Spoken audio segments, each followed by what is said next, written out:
दोस्तों, आज दिल्ली में एक बहुत ही शर्मसार करने वाली तस्वीर दिख रही है और दिल्ली वासियों के साथ साथ पूरा देश जब ये समाचार देख रहा है तो स्तब्ध है कि एक व्यक्ति जो महिला सुरक्षा की बात करता हुआ राजनीति में प्रवेश किया था, जिसका नाम है अरविंद केजरीवाल, आज वो महिलाओं को पीटने का, महिला को उसके अपने घर में बुरी तरह पिटाई करने वाले का पक्ष लेता हुआ खड़ा हो रहा है। दिल्ली में कोई भी ये सोच नहीं सकता था, क्योंकि जब इसी दिल्ली ने एक बहुत ही दर्द भरी, बहुत ही नृशंस एक घटना झेली थी, निर्भया कांड, तो उस निर्भया कांड में जब दिल्ली और देश का दिल हिल गया था, तब वही व्यक्ति उसमें ये दिखा था कि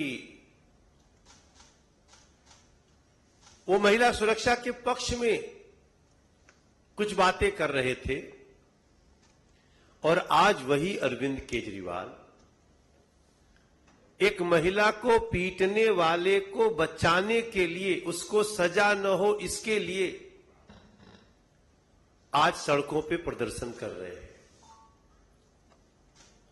दिल्ली को जोर जोर से बुला रहे हैं। हालांकि आया तो कोई नहीं, क्योंकि मैं भी अभी उस तरफ से आ रहा था तो मैं देख रहा था कि ठीक है, कुछ मीडिया के भी बहन तो थे, मगर आदमी नहीं थे और न तो आने वाले। अब एक बड़ा सवाल उठता है, दिल्ली जानना चाहती है, लोग जानना चाहते हैं कि उस दिन अरविंद केजरीवाल के राजमहल में, अपने घर में स्वाति मालीवाल के साथ हुआ क्या, ये जानना चाहते हैं। आज दिल्ली और दिल्ली के लोग जानना चाहते हैं कि अरविंद केजरीवाल स्वाति मालीवाल के मुद्दे पे क्यों नहीं बोल रहे हैं कुछ, वो सिर्फ उसके पक्ष में क्यों बोल रहे हैं जो पीटने का आरोपी है, उसके ऊपर एफआईआर हुई है, उसको सजा मिलनी चाहिए और सजा मिलेगी भी, ऐसा दिल्ली के लोग प्रयास कर रहे हैं। लेकिन स्वाति मालीवाल के मुद्दे पर कुछ नहीं बोल रहे हो अरविंद केजरीवाल। और केजरीवाल उस व्यक्ति को, जिसका नाम विभव है, जो उनका पीए है, उसको बचाने में क्यों लगे हैं? क्या है वो मजबूरी जिसके कारण वो एक महिला, जो एक माननीय सांसद भी है, और हमारे लिए इट डजंट मैटर कि वो कौन है, एक महिला है वो दिल्ली की, उसको पीटने वाले व्यक्ति को बचाने में इतनी जद्दोजहद क्यों कर रहे हैं, यह भी सवाल उठ रहा है। और यह भी सवाल उठ रहा है कि उस महिला को पीटने वाले को कहां छुपा कर रखा, अपने ही घर में क्यों छुपा कर रखा। और एक और सवाल उठता है कि केजरीवाल ने उस समय के सीसीटीवी फुटेज को क्यों नष्ट कर दिया। एक मुख्यमंत्री के घर में सीसीटीवी लगा हुआ है, लेकिन इस घटना के बाद सीसीटीवी को डिलीट कर दिया था, उसके फुटेज को। इतना बड़ा आपराधिक दिमाग, इतना बड़ा साजिशकर्ता, तब इन सवालों के पीछे मुझे दिखता है कि शायद ये अरविंद केजरीवाल की फितरत है, क्योंकि अपने करियर के शुरुआत में संतोष कोहली को भी मारने का आरोप है उनके ऊपर, जो परिवर्तन एनजीओ की हेड होती थी, जिसके घर में रहकर उन्होंने सुंदर नगरी में अनशन किया था। हमारे साथ साजिया इल्मी जी बैठी हैं और ये उन्हीं के साथ थी उस समय तक, जब तक इनका भ्रम नहीं टूट गया था। आपसे बात करेंगी थोड़ी देर में। लेकिन ये सब कुछ सोचते हुए एक दिल्ली के सांसद के रूप में मेरा और एक भारतीय जनता पार्टी के सदस्य के रूप में मेरा हृदय कांप जाता है कि ये कैसे, ये लोग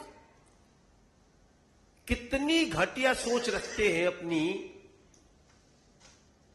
महिला को पीटने वाले के पक्ष में प्रदर्शन। आज दिल्ली का हर वो व्यक्ति, हर वो बहन, हर वो मां, हर वो बेटी आश्चर्यचकित है, शॉक्ड है।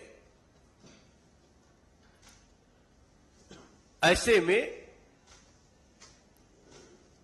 हम समझते हैं कि अब